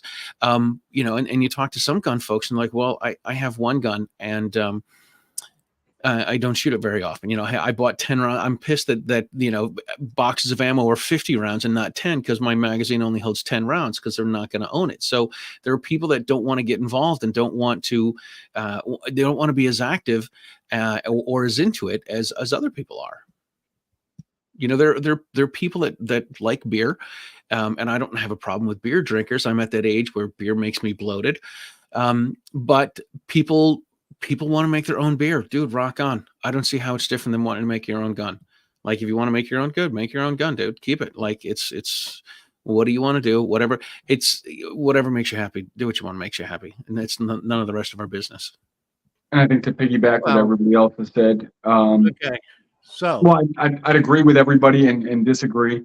Only insofar as to say that I think we are on offense. I mean, we have Bruin. We have Heller in 2008. We have McDonald in 2010. We've got Bruin in 2022. And we're at the point now where Satano, I think it was 2015. Say again? Satano in 2015. Yeah, that was only. No. that was the Massachusetts stun gun law, wasn't it? Yes. The stun gun case, yeah. Sure, right, and that certainly helps as well. I don't think that necessarily had as much. I mean, I think it certainly. If you actually read the entire opinion on it, especially the part that says any arms what could be classified as bearable, right, are protected under the Second Amendment. Right. However, the question becomes, to what extent does the government thus have the ability to limit that, right? Or how is the Second Amendment not, absolute, right? Because of course, that's what Scalia said in Heller. It is absolute. Well, no. I mean, Scalia very clearly stated in Heller that it wasn't. That the state was certainly had a compelling interest in limiting the ability to keep and bear arms in certain sensitive places, or particularly dangerous firearms, or particularly dangerous arms, et cetera, et cetera. But those not in common use. Kind of walked all over that. Yeah. Well, I mean, look, they were trying to essentially set the groundwork, and they weren't trying to overturn the entire apple cart all at once. I get that they were playing long ball. Didn't work out for Scalia, but it doesn't change the fact that here we are. Bruin built upon the foundation that was laid. And Bruin, I think, will ultimately have, hopefully far-reaching consequences, more so than the one you mentioned, Estacano, or however it's pronounced. Yeah, the pillow got him. That's right. And yeah, I mean, stun guns are in common use. I mean, there's no ifs, ands, or buts about it. I mean, and Massachusetts gun laws are ridiculous. Amen. But I think now that we have the precedent, the test set forth in Bruin, I think everything comes under the microscope, and the microscope of essentially strict scrutiny. So I think we're in a whole new world. I think that unfortunately the wheels of justice turn slowly, especially when it's coming, when it's constitutional justice.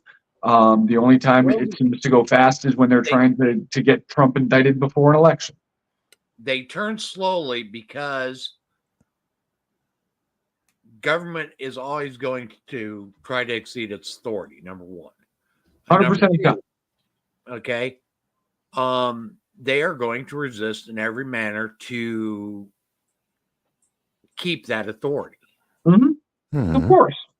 And what greater authority than the ability to disarm the people? Okay. you do Going that back first. to rifle scopes, Charlie, you'd mentioned that. When are they going to make those illegal? Well, it's already been done. I bet it's in New York, if not California. California Penal Code 468. What I say. Sniper Emphasis on scope. penal. Unbelievable. So yeah, I mean, they're going to go after, I no offense to our well, let's face it, they're not tuning in tonight anyway, but no offense to the to the Jewish people, but there's this joke that I like to use when I talk about magazine restrictions, high cap magazines, and I always have to make that sound and voice when I talk about them, but it's, they don't want us to have 30-round magazines. They don't want us to have 15-round magazines and then 10-round magazines and 8-round magazines and a 5-shot revolver.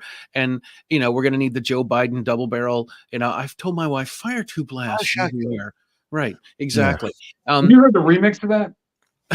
I think I have. Yeah. The one they made a song out of it. It's great. I love it. No, I didn't. Oh, It's, you got to it's look just, that up. You got to look it up. Totally. But there's the joke, the Jewish joke is, and obviously I'm not anti-Semitic, right? I'm going to Yehuda Reamer's house for Shabbat. Yes, you are. You already said it's a joke. Yourself up for it. Just Right. let's go. The joke is, a Jewish boy goes to his dad and says, "Dad, I've got a date on Friday night. I need $50." And the dad says, "$50? What do you need $40 for? I can't afford to give you $30. Here's $20 and bring me $10 and change." This is exactly what the gun owners are going to, the anti-gun folks are going to do. They're going after ARs and high cap magazines, and God forbid they end up, we end up losing those. They're going to go after 10-round magazines, and then they're going to go after 7-round magazines. And you shouldn't have to have a 1911, and you shouldn't have to have a 5-shot revolver, because when you talk to your anti-gun friends, they're like, if you can't shoot your guy with a single barrel shotgun, then or a double barrel shotgun, then you shouldn't have a gun. But here's the thing. And I haven't done it yet. And so since I haven't done it, I want to place that caveat on it first. But I have printed, there's essentially 4 parts of the magazine, right? There's the body, the follower, the spring, and the base plate. Maybe, an extra part as well in some of them, but those are the 4 main parts, generally speaking. You can print everything but the spring. And like I said, I haven't done this yet, but I have been told it's been done, and it's on my short list of things to do. You can print a factory for your springs. So all you need is a roll of spring steel, and you can load it in. You can 3D print a factory, and you can make the spring. okay. They can't ban it. It's not about, but again, it's not about the ban, and we know that because look at what happened with New York with Governor Hochul, our favorite person today. We started the show with her. We're still talking about her. Who, when Bruin came out and we had the decision from Bruin. Oh yeah, she tried to call everything a special place. Everywhere is special. Everywhere is a safety zone. Sensitive location. Right. Which is ridiculous. And it's obviously unconstitutional. It will get thrown out eventually. But the point isn't and I think this is important for a lot of people who are watching. It isn't about us. We understand what our rights are. We understand the freedoms that are at risk. We're talking about why the Constitution is important.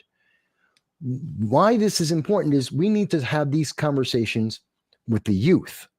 That's why we're on social media. That's why we're able to share this with people. And I hope you do share this with younger people, because they don't know their rights. They don't know the limits of government to restrict their rights. They don't know. They've never had these conversations because they're not supposed to. They've been told not to have a conversation, not to question the government, not to question authority, to just accept whatever they're told.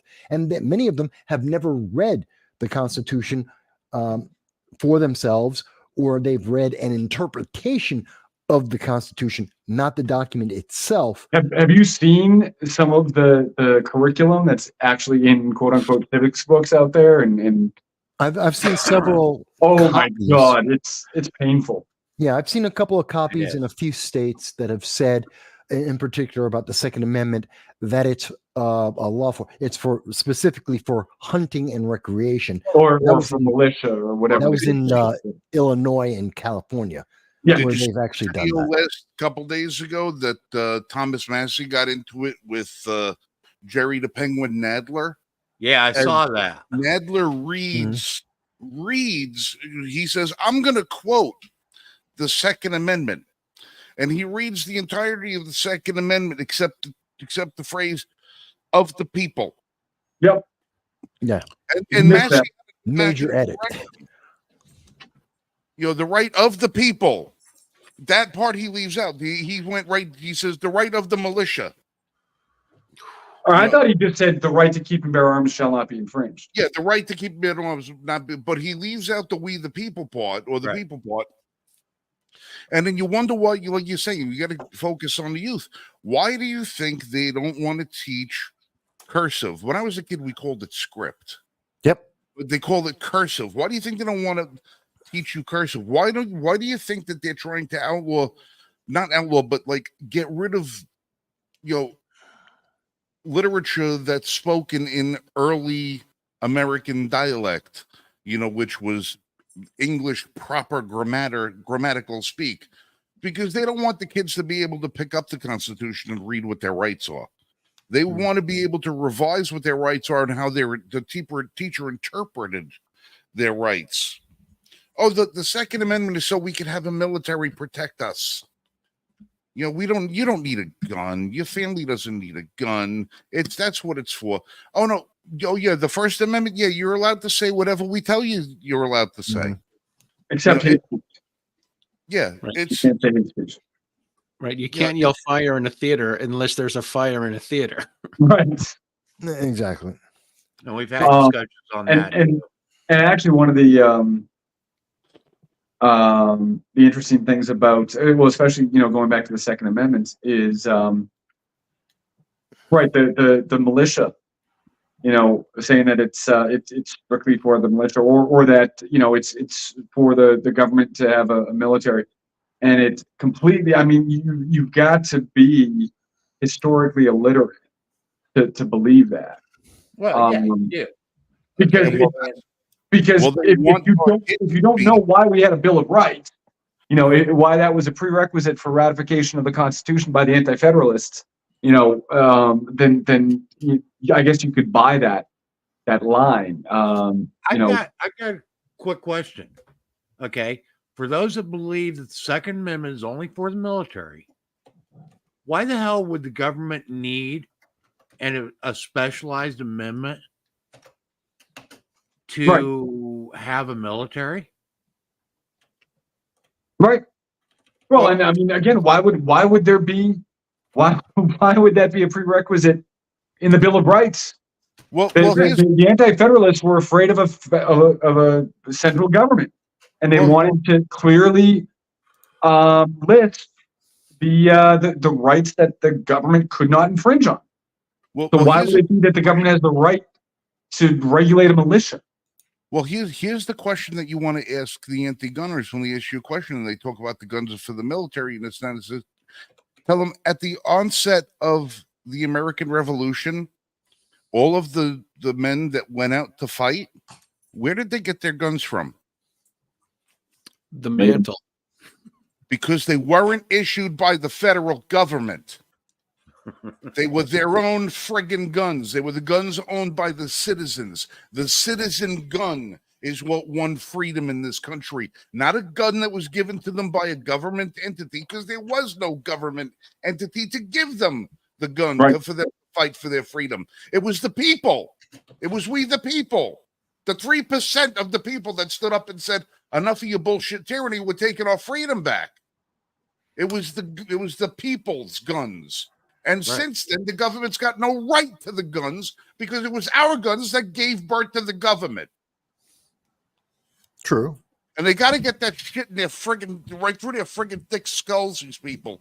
The Jerry Nadler, the guy can't walk around Capitol Hill without thinking of shit in his own pants. Has his pants. How can you tell they're so high up? I mean, look, incontinence They have issue. to be that high up. It's the only place that they can get the belt around them. Oh my God. That flying piece of crap, that guy. Well, Yeah. Other than that, he has no strong feelings, ladies and gentlemen. Yeah. No, not at all. Oh no, I'm not opinionated whatsoever. Frank's not very outspoken at all. I'm a dispassionate. He's individual. really timid and quiet and never says a word.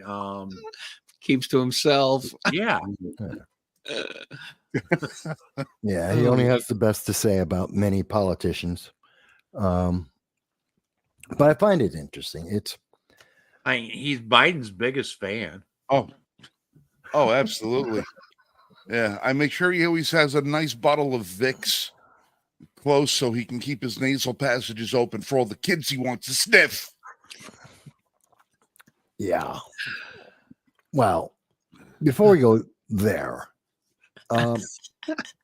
I think I got to say, by the way, Charlie, Steve, I'm very happy to see you both here joining with us and Sorry. sharing your thoughts about all of this. And more importantly, that to let people know we're not alone. I think that's also something that's very important that we share with everyone out there. There is a huge emphasis in mainstream media right now and in education, and definitely by politicians, to make you feel like you're isolated, you're ostracized, you're the only one who believes in the Second Amendment like we all do.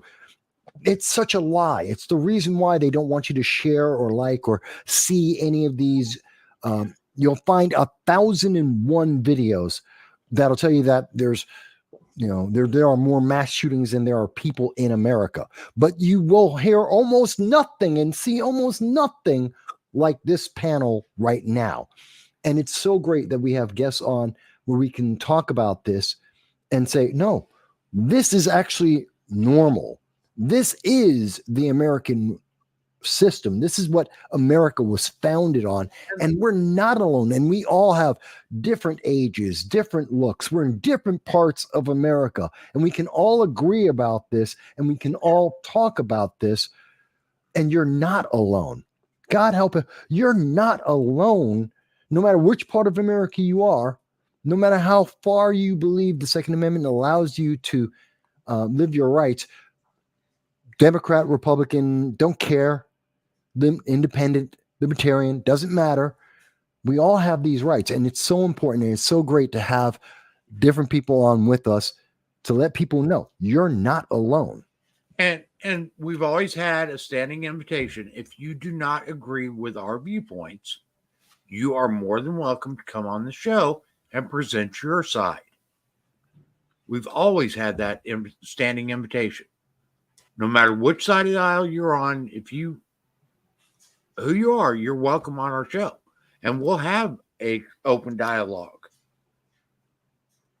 That's the whole point, is to have and start conversations. It's the whole point of this live stream. Yep. And we've had no takers yet. We've had people jump into the comment section leave their troll remarks from behind their keyboard like little cowardly peasants, but none of them have the balls to come on and actually formulate a debate because they can't. They're not arguing from a position of strength. Because when your position is to take people's rights away and our position is to expand upon those rights so more people have them, you're on the losing side of the argument. You're already on the losing side of the argument. It's not gun owners, they look at us like we are some dangerous set of lunatics. And well, number one, if you're not dangerous, you're useless. Everyone should know how to be dangerous. Okay, that's number one. Whether you're a lunatic, that's another thing. But gun owners understand that when you restrict the rights and you restrict the rights of people to protect themselves, you are taking away their ability to protect the rest of their rights. We are always looking to expand upon those rights, expand the base so more people could understand what freedom is and enjoy their freedom to express themselves, to go to the schools they want, to live where they want, to do the things that they want, to live life to the fullest. You can't do that if you're always going to worry about being repressed by your government. And the only way that they'll be able to do that to the people en masse is to take our firearms away from us. And we're not going to let that happen. It's just not going to happen. And they think that we're crazy for that. It's not a matter of crazy. It's not just our rights we're fighting for. It's yours as well. Because the day may come, you might find you need one of these. And if you've already gambled your rights away, in favor of a check from the government, who's the citizen and who's the subject? And that's it. Okay. And I've brought this up before. Okay.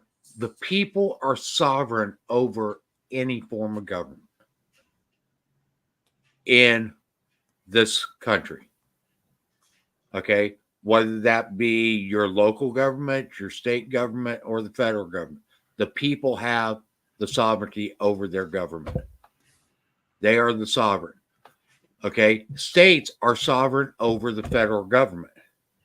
That's what people keep forgetting. Everybody thinks that the federal government's the one with all the power and control. No, that's not the way it's supposed to be. That's never the way it was intended. Yeah. Well, it's coming up on 10:56. We've been at this for about 2 hours now. I think it's almost time that we call it into the stream. If you guys want to keep going, that's fine. But I am exhausted. I've got a long day ahead of me. I'm sure the guys are too. Bozich, do me a favor, give everybody the information on where they can go to get the lowdown on what you're doing and how to get your products in. I'm going to be I've got to update my website. It's a little bit chaotic right now, but all my contact info is there, so you can still find me at beararms.com. The adjective, not the verb. It's at BAREARMS.com. And just shoot me an email. I still get mostly spam, so if it's a real email, I'll actually reply to you. You've also got my phone number, so you can shoot me a text as well. Yeah, awesome. Or give me a call. I mean, whatever. Yep, there we are. Yeah, I've got to clean it up a little bit. I think I'm gonna get. I've been doing the online. The shopping cart sort of deal, and it's such a pain in the neck. I don't know if you ever run one, but I've recently opened a when I started all this, I started with a local bank because I had already been operation choke pointed, left and right. I finally broke down and got a Bank of America, so I can now do Cash App and stuff like that. So I think I'm going to be switching to that. So you're going to see some changes to come to the website soon.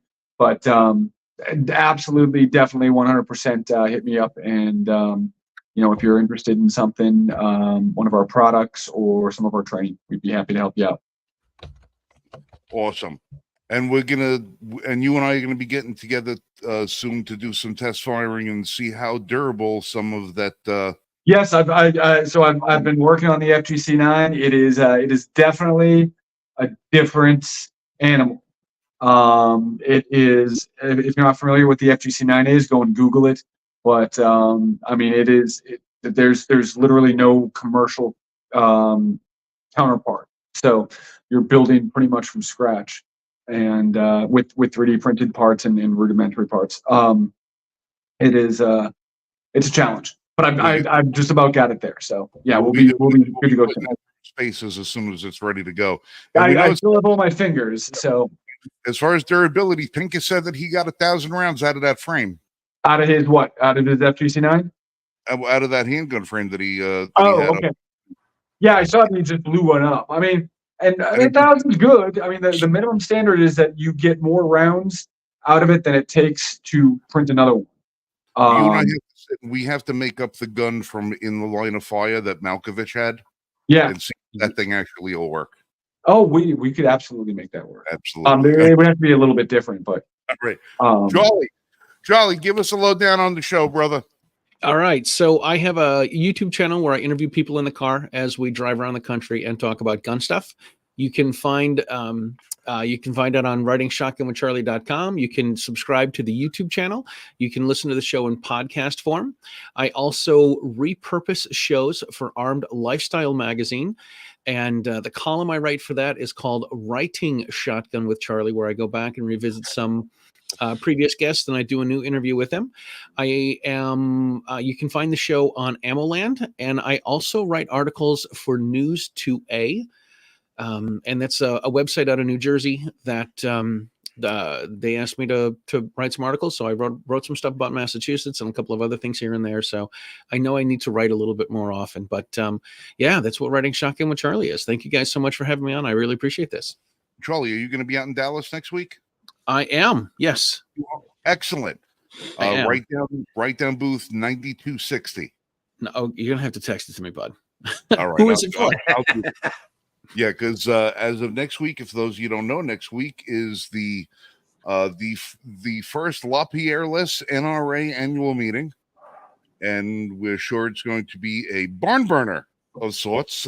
I will be out there doing my usual, meet and greet, running the floor, doing my interviews, trying to figure out what the hell's going on in the industry. And I'm also going to be over in the 5150 booth with Optimum Parts Company, helping rep their new Osiris rifle, which last summer I had the opportunity to take out over, I think, 1,100 yards.